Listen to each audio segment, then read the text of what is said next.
Illinois got smoked by Indiana at home tonight. The final score, I don't even know what the final score ended up being. It was that much of a blowout. But Trace Jackson Davis finally ended up looking like the All-American that he is. It was not a great night for the Illini. T.O., what are your biggest takeaways from this result? First of all, they decided not to double Trace Jackson Davis. That is suboptimal. I'm a little shocked that it lasted as long as it did. Now, Indiana did shoot 37% from three coming into the game. I understand that. But my man was cooking any type of way you wanted it. And I know how you have some crazy cooking ways of going about your green egg or whatever it is, putting mayo on your steaks and stuff. But my man was cooking any way you wanted it. He was going baseline, dunk, towards the middle, hook shots. He was eating. And it just didn't matter. Illinois decided, hey, I'm just going to let Dane Danger live by himself. And that didn't work out great. And offensively, Illinois – guys, I was expecting a lot more ball movement this year. I really was. I thought you have so many multidimensional guys offensively that ball could pop. You could attack closeouts, and they just seemed to go one-on-one. And we talked about Matthew Meyer didn't make any impact at all tonight. He's not a one-on-one guy. Ball needs to move for him to be successful. And it has been a rough sled, especially today in Champaign. They're just consistently inconsistent. That's the only way you can put them. And when that ball doesn't move, they struggle. When I saw Coleman Hawkins take that one-legged NBA Kevin Durant one-legged jumper, I was like, I'm a fan. I started looking for the remote. I was like, this is over.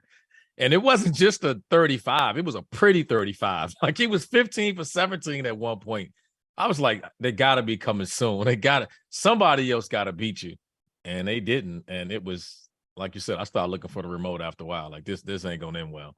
And by the way, Rob, it finished up 80-65. Yeah, I got the box score up in front of me now. That's how prepared I am as the host on the show, man. Look, I'm tired. I've been all over the country. I've been like 7 different states over the last 3 days. I'm exhausted over here. But Trace Jackson Davis finished with 35 points, 9 boards, 5 assists, 3 blocks. That is a pretty decent stat line for a guy that is playing through a little bit of pain right now. So I want to. Could you imagine if he was playing in 95? Like Trace, if Trace Jackson Davis was playing in 95, like we're talking lottery pick. If Trace Jackson Davis was playing in 95, he wouldn't be in college basketball. He would be Sean. He'd be a better version of Sean Kemp. If he was playing in 1995, he'd already be in the NBA going head to head with Kofi Cockburn. They'd be the 2 best players in that league. Yeah, that's a good point. Sorry to interrupt. I do think it's funny though. I was telling someone the other day, RC, that with Coleman Hawkins, like you never just get a good game, right? He either looks like the second coming of Magic Johnson, or he looks like a guy that probably should be playing like at Eastern Illinois instead of regular. Like he's either horrible or he's great. And today we got the not so good Coleman Hawkins tonight. Well, he wasn't alone, so he had plenty of help with him. So I think Shannon was probably the only guy that can, and he was sporadic at times, but at least he scored. I mean, the rest of all right. So let me ask you guys this. We'll get into Indiana in a second. Where does that come from? Like, how come the only thing they do consistently is show up inconsistent? I mean, they had just won 4 straight games, right? They had just covered 4 straight games. They looked like a team that had finally figured it out. I was all in on the Illinois back bandwagon, RC. What happened? How did I get this one so wrong? When's the last time we see Indiana look this good, though? I mean, because I thought they were in trouble without Xavier Johnson. I was like, I wasn't sure. And then to go on the road and get a win, conference play, I didn't expect that. I mean, I thought they were going to miss him dearly. And Hood-Schifino, man, he looked really good tonight. And when they get Xavier Johnson back, man, they're looking like one of those teams that when they get everybody back healthy, they could probably make a run. We'll see. But I don't know what about Illinois. They're just hot and cold. They like them in Colorado are like the damn North Carolina weather. I walk outside, I got a flip-flop on, a Timberland boot, a white beat and a jacket. Like it's just all over the place. You got knee-high boots and shorts on. Like, you got Timbs and shorts on. Like that's North Carolina and South Carolina weather right now. When's the last time you've seen a team in the Big Ten score 80 points and only take single-digit threes? Like, they didn't even shoot the 3. They did everything at the paint. Like Illinois didn't guard the paint, and they got big enough guys to guard the paint. Trace Jackson Davis went 15 of 19. Throw an extra man, let him pass it, make them do something else. And Make him T.O., do he missed something his else. last 2 shots. He was 15 and 17 at one time. He missed his last 2. Man, unbelievable. Look, Jalen Hood-Schifino, like he's had his problems with consistency, but his good is like as good as anybody in the Big Ten. Like when he's really good, he is exceptional.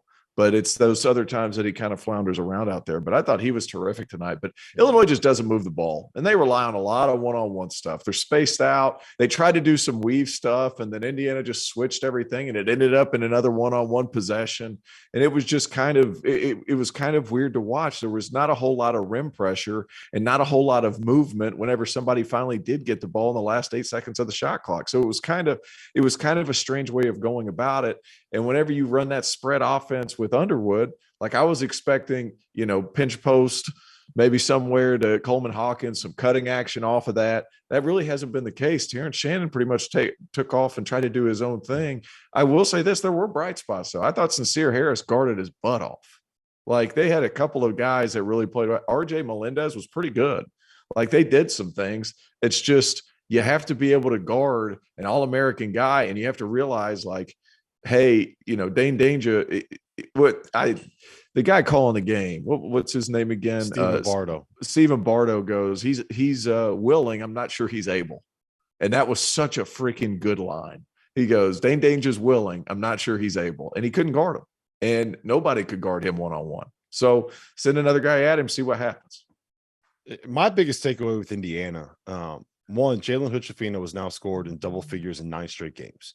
Right. And it looks like he's kind of embraced the role that we expected Xavier Johnson to play. Now it'll be better if you have 2 guys that can do that in the backcourt, with a big man like Trace Jackson Davis in there. I think the biggest thing, though, is on the defensive end of the floor, right? Heading into this game, they had given up just 45 points against Wisconsin in the game that they won. Prior to that, their 3-game losing streak, they gave up more than 85 in 3 straight games. Every one of those games, they couldn't stop anybody.